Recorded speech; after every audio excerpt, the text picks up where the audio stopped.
Hello दोस्तों, good morning. हंस coaching centre में आप लोगों का स्वागत है। तो आज की वीडियो में आप लोगों को बताएंगे कक्षा 10 का भौतिक विज्ञान, जिसमें टॉपिक है प्रतिबिंब। तो चलिए देखते हैं प्रतिबिंब होता क्या है, इसके कितने प्रकार होते हैं।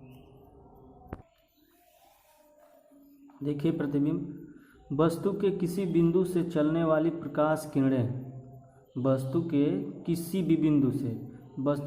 बिंदु से चलने वाली प्रकाश किरणें परावर्तन या अपवर्तन के पश्चात जिस बिंदु पर मिलती हुई प्रतीत होती हैं, न कि मिलती हों, जिस बिंदु पर मिलती हुई केवल प्रतीत होती हों, उस बिंदु को प्रथम बिंदु का प्रतिबिंब कहते हैं। ये वापस देख लीजिए, वस्तु के किसी बिंदु से चलने वाली प्रकाश किरणें परावर्तन या अपवर्तन के पश्चात जिस बिंदु पर मिलती हुई प्रतीत होती हैं, उस बिंदु को प्रथम बिंदु का प्रतिबिंब कहते हैं।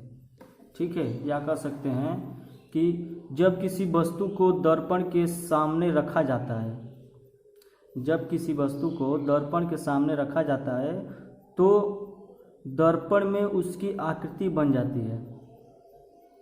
दर्पण में बनी आकृति को ही वस्तु का प्रतिबिंब कहते हैं। जब हम कांच होता है तो उसके सामने जब हम खड़ा होते हैं तो हमारा मतलब कि हमारे जैसा सेम उसमें दिखाई देता है, तो उसे ही प्रतिबिंब कहा जाता है। या किसी वस्तु को दर्पण के सामने रखते हैं तो देखते हैं कि दर्पण में वस्तु का दिखाई देना ही वो प्रतिबिंब कहलाता है। ठीक है, तो देखते हैं कि प्रतिबिंब निम्नलिखित दो प्रकार के होते हैं। पहला क्या है, वास्तविक प्रतिबिंब होता है, आभासी प्रतिबिंब होता है। तो वास्तविक प्रतिबिंब के बारे में जानते हैं। जब किसी बिंदु वस्तु से चलने वाली प्रकाश किरणें परावर्तन के पश्चात किसी दूसरे बिंदु पर वास्तव में मिलती हैं, तो इस दूसरे बिंदु पर बने प्रतिबिंब को उस बिंदु वस्तु का वास्तविक प्रतिबिंब कहते हैं। एक बार फिर से देख लीजिए, जब किसी बिंदु वस्तु से चलने वाली प्रकाश किरणें परावर्तन के पश्चात किसी दूसरे बिंदु पर वास्तव में मिलती हैं, तो इस दूसरे बिंदु पर बने प्रतिबिंब को उस बिंदु वस्तु का वास्तविक प्रतिबिंब कहते हैं। ठीक है, नोट जिससे कहते हैं कि नोट में है, इस प्रकार के प्रतिबिंब को पर्दे पर प्राप्त किया जा सकता है। ठीक है, अब दूसरा है आभासी प्रतिबिंब। तो देखिए, जब किसी बिंदु वस्तु से चलने वाली प्रकाश किरणें परावर्तन के पश्चात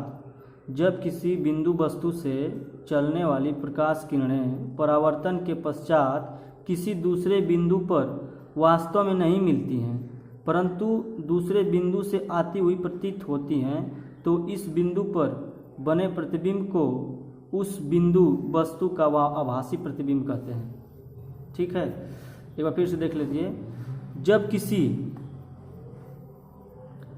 किसी बिंदु वस्तु से चलने वाली प्रकाश किरणें परावर्तन के पश्चात किसी दूसरे बिंदु पर वास्तव में नहीं मिलती हैं, परंतु दूसरे बिंदु से आती हुई प्रतीत होती हैं, तो इस बिंदु पर बने प्रतिबिंब को उस बिंदु वस्तु का आभासी प्रतिबिंब कहते हैं।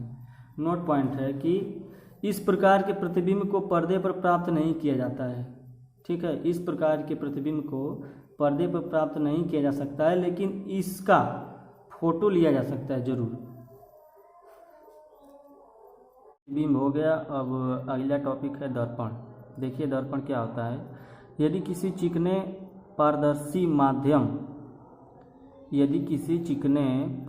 माध्यम तल के एक पृष्ठ पर कलई अथवा लाल ऑक्साइड का लेप करके दूसरे पृष्ठ को परावर्तक पृष्ठ बना दिया जाए, तो यह निकाय दर्पण कहलाता है। मतलब, यदि किसी चिकने पारदर्शी माध्यम तल के एक पृष्ठ पर कलई अथवा लाल ऑक्साइड का लेप करके दूसरे पृष्ठ को परावर्तक पृष्ठ बना दिया जाए, तो यह निकाय दर्पण कहलाता है। देखिए, जैसे मान लीजिए कि ये एक साधारण कांच है।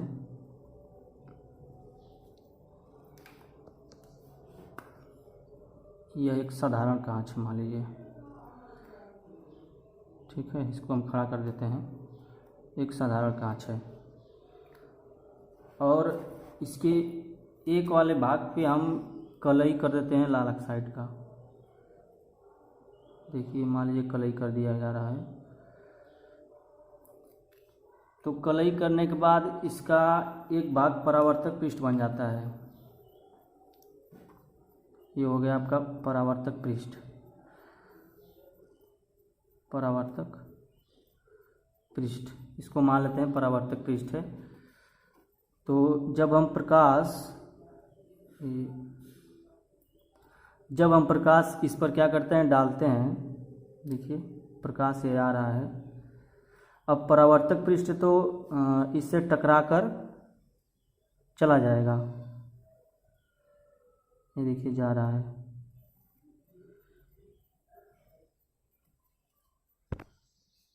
एक कलई किया पृष्ठ है,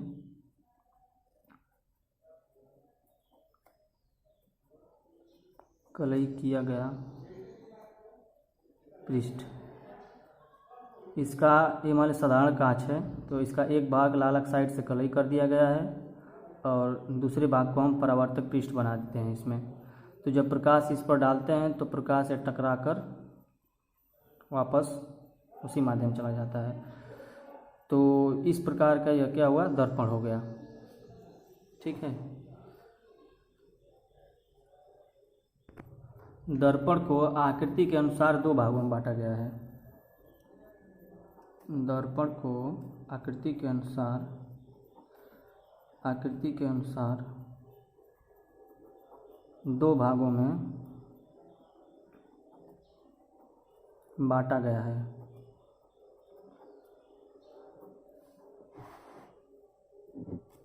पहला है समतल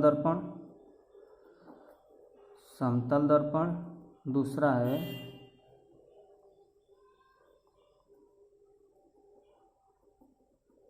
गोली दर्पण।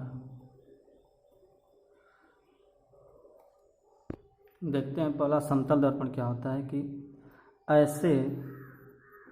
ऐसे दर्पण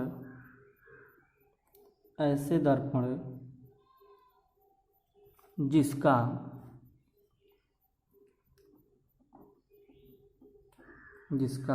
परावर्तक पृष्ठ समतल हो,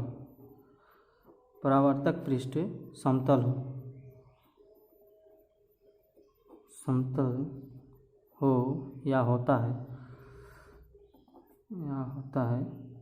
समतल दर्पण कहलाता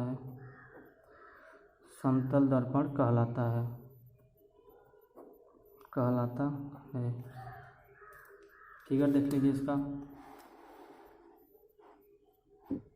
देखिए इसका ये भाग समतल है एकदम।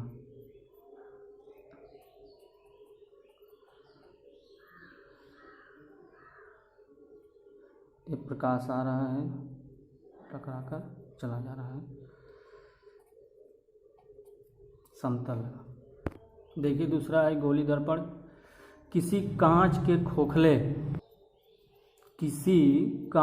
खोखले गोले को काटकर उसके एक पृष्ठ पर चांदी की पालिश या कलई कर दी जाए तो प्राप्त दर्पण गोली दर्पण कहलाता है। फिर से लीजिए, यदि किसी कांच के खोखले गोले को काटकर उसके एक पृष्ठ पर चांदी की पालिश या कलई कर दी जाए तो प्राप्त दर्पण गोली दर्पण कहलाता है। देखिए कैसे देखते हैं। जैसे मान लीजिए कि कोई गोल सा कांच है, खोखला कांच है, ठीक है। इसको दो भागों में हम काट देते हैं। देखिए ये काट देते हैं। काट कर इसके एक भाग पर चांदी की पालिश या कलई कर देते हैं। जैसे प्राप्त भाग ये हुआ, इसके बाहरी पृष्ठ मान लीजिए हम कलई कर देते हैं, तो ये इसका अंदर वाला भाग परावर्तक पृष्ठ हो जाता है। इसका अंदर वाला भाग प्रकाश देखिए यहाँ से टकराने के बाद चला जा रहा है, और इसका कलई किया हुआ भाग जो है ये बाहर की तरफ है। तो ये आपका अवतल दर्पण हुआ, अवतल दर्पण। दूसरा दूसरा ये है कि कलई किया हुआ इसका दूसरा भाग ये है जिसका हम अंदर की सतह को कलई कर देते हैं। तो क्या हुआ कि प्रकाश इस तरह आने के बाद टकरा कर चला जाएगा।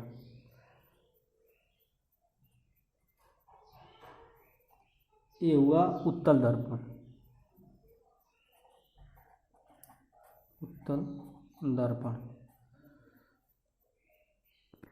देख लीजिए एक बार फिर से। गोली दर्पण यदि किसी कांच के खोखले गोले को काटकर उसके एक पृष्ठ पर चांदी की पालिश या कलई कर दी जाए तो प्राप्त दर्पण गोली दर्पण कहलाता है। देखिए मान लीजिए कोई कि यह एक खोखला क्या है, कांच है, खोखला कांच है, इसको हम दो भागों में काट देते हैं। दो भागों में काट कर एक भाग को बाहरी सतह पर कलई कर देते हैं तो इसका अंदर वाला जो भाग होता है यह परावर्तक पृष्ठ बन जाता है, और दूसरे वाले भाग को हम काट कर अंदर के भाग को क्या करते हैं, कलई कर देते हैं, जिसका बाहरी वाला भाग परावर्तक पृष्ठ बन जाता है। तो इस प्रकार जब बाहरी वाला भाग परावर्तक पृष्ठ बन जाता है तो यह उत्तल दर्पण हुआ, और अंदर वाला पृष्ठ जो कलई बाहर वाला भाग इसका कलई कर देते हैं तो इसका अंदर वाला भाग क्या होता है कि परावर्तक पृष्ठ बन जाता है, जिससे वह अवतल दर्पण हो जाता है।